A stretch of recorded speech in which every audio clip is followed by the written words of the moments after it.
Never shake a baby. What parents and caregivers need to know. They just cry. They just cry and cry and cry until you finally get them to sleep. It can take hours. She was one of those who would scream from 9 till like 1 or 3 in the morning. And so we were getting really tired. I get tired a lot. He's up 3-4 times a night, just wants his bottle or to be cuddled, so I can't get much sleep. Taking care of a baby or toddler can be a mixture of frustration and joy. Right here. Come on. Okay, Pete. Jake, please leave Jolene alone so she can get to sleep. Parenting is not always easy. Jake, come on. I want you to wash your hands and get ready for lunch. And new parents may feel overwhelmed, helpless, and even angry by the constant demands of a baby or young child. Drake, what did I say? Get washed up, please. You bring this baby home with all these expectations that everything's going to be, easy, and it just isn't. Sometimes you can feel like you just can't stand anymore. No! When a parent becomes frustrated, it can become very dangerous because they may have impulses to act out their frustration and anger on the baby. And one of those impulses may be to shake the baby. It's dangerous to shake a baby because of how a baby's made. Babies have large heads relative to the rest of their bodies, and they have weak neck muscles. So that if a baby is shaken, the head moves back and forth, and it moves a great deal, more than it would in a child or in an adult. When the head moves back and forth rapidly, the brain moves inside the skull, and the movement of the brain can cause bleeding around the brain and damage to the brain itself. And that is what can cause the brain damage, which can be permanent, or the resulting death. Babies cry for many reasons, and some cry more than others. Sometimes you have no idea why your baby is crying. Oh, I would do everything. I would try feeding her. She didn't want that. I would change her. Didn't help.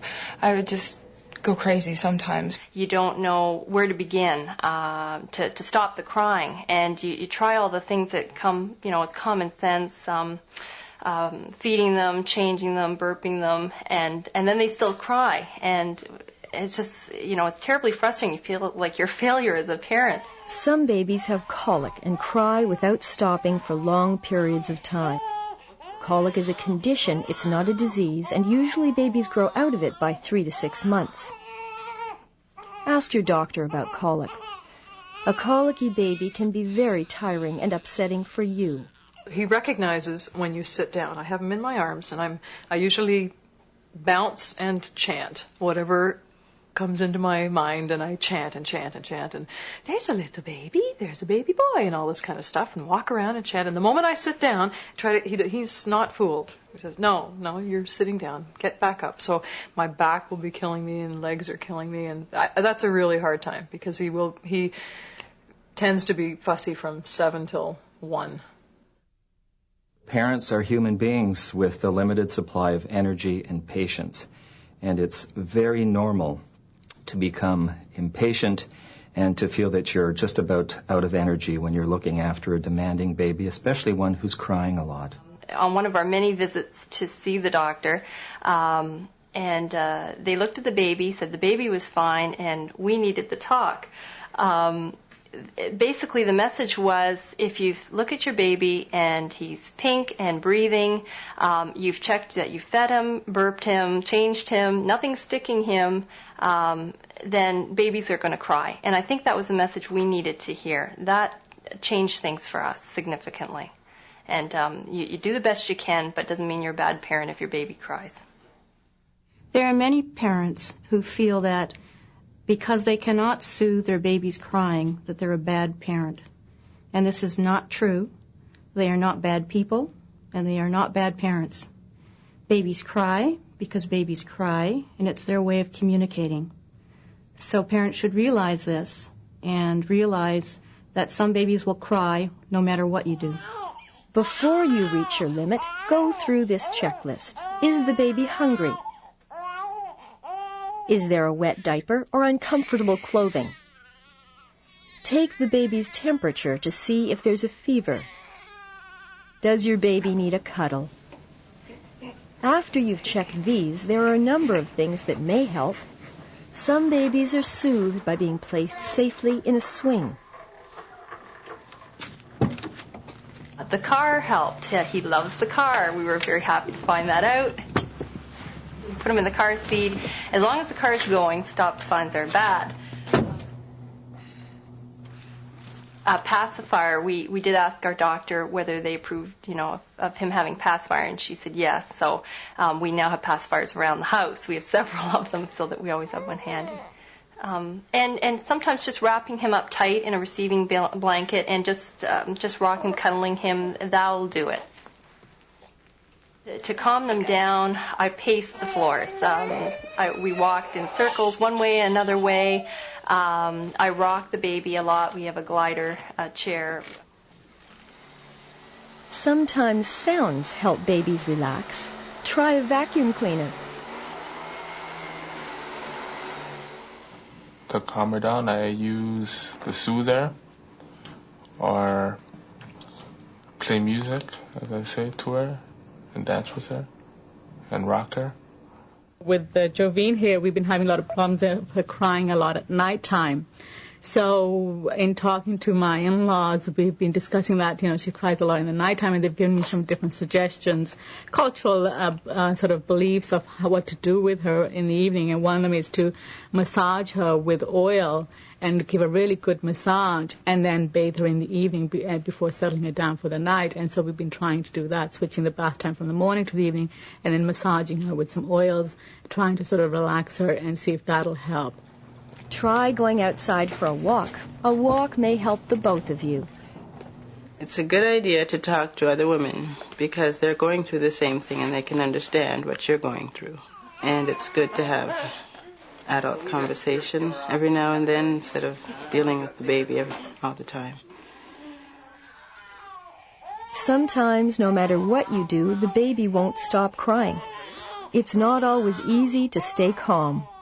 That he was cranky from the moment he opened his eyes till the moment he went to bed, and that was just such a strain. I think I probably cried every day at some point, usually when he did, and I said, okay, let's wail together. And we would just both cry at the same time. There were times where I was so frustrated that I felt like shaking the baby.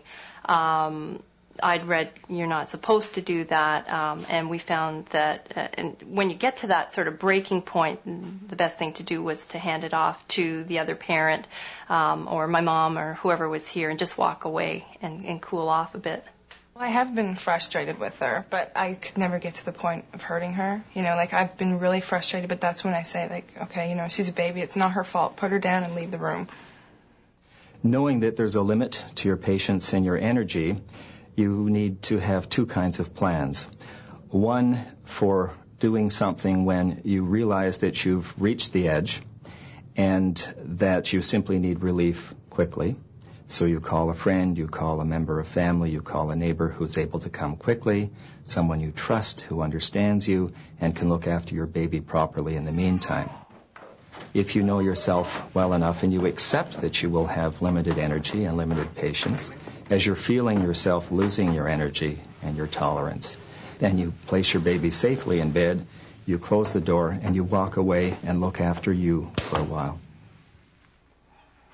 When I feel like I can't stand it anymore or I'm losing my patience, I take a break. I take 10 minutes to myself to collect my thoughts and maybe phone somebody, and I feel much better.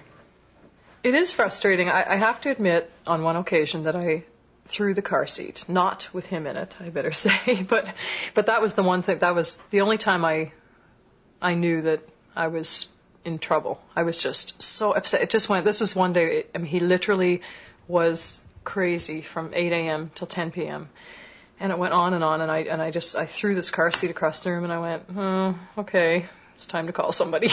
So I have a neighbor who lives downstairs who's a niece, and I called her and said, I need help. And I was in tears, and she just said, I'll be right there. And she took him away for 2 hours. For a long period of time, I spent 2 hours awake in the middle of the night also because I couldn't go back to sleep, because I was too tired and because I knew he would wake up. And one time he woke up and he was wearing a blue baby bag, one where he had arms in it and his feet were in a zip-up bag. And I can remember picking him up by the baby bag, right about here. And I can remember the thought going through my mind, if I just swung him from side to side in the crib, I would bonk his head on either side of the crib, and that would probably shut him up for a little while, or at least relieve some of my stress. At which point I put him back in the bed, and I went back into my bedroom, and I said, Andrew, you better get up, or something serious is going to happen. And he promptly got up and dealt with Duncan. These parents knew they were in danger of harming their babies. They knew at the time they should not be taking care of their babies and called for help. I get a lot of family support. Like, I get breaks. They say they take the baby for an hour or even an evening or so, so I can collect my nerves again, and which is very helpful. Getting help is okay. It doesn't mean you're a bad parent or that you don't love your baby. Okay. If she starts to fuss, she's getting tired, so just put her down in her crib. It does mean that you're wise enough to know that you're reaching your limit. If you do leave your baby in someone else's care, be it your partner, a babysitter, a grandparent, make sure you know and they know their limits, and that they understand how dangerous it is to shake a baby. Oh, that's great. Thanks very much. My boyfriend is a good father. He plays with my son, changes him, bathes him, everything. Except when times come when he starts to cry and he can't handle it. Well, first he'll try and calm him down himself. If he can't handle it, he'll give him to me, because he doesn't want to hurt him or do anything bad to him. I told my sister that if she was getting frustrated and felt like she wanted to shake the baby or anything like that, just put the baby down and go have time to yourself for a few minutes. And when you're calmed down, go and pick up the baby. The best backup plan for a caregiver is the same backup plan as for parents in the first place. Caregivers need to know that they have permission to call for help if your baby is frustrating them in the same way that your baby has frustrated you. Babies should never be left with anyone who has violent reactions. Males more often injure babies by shaking than do females. Fathers and boyfriends more often than mothers. Many babies are injured by caregivers. What is most important to remember? Always leave your child with someone you trust.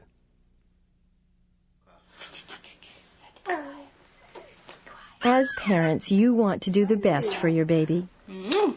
Knowing what to do before the baby's crying gets to you and getting help for those times when you feel you can't cope are two of the best things you can do for yourself and for your baby.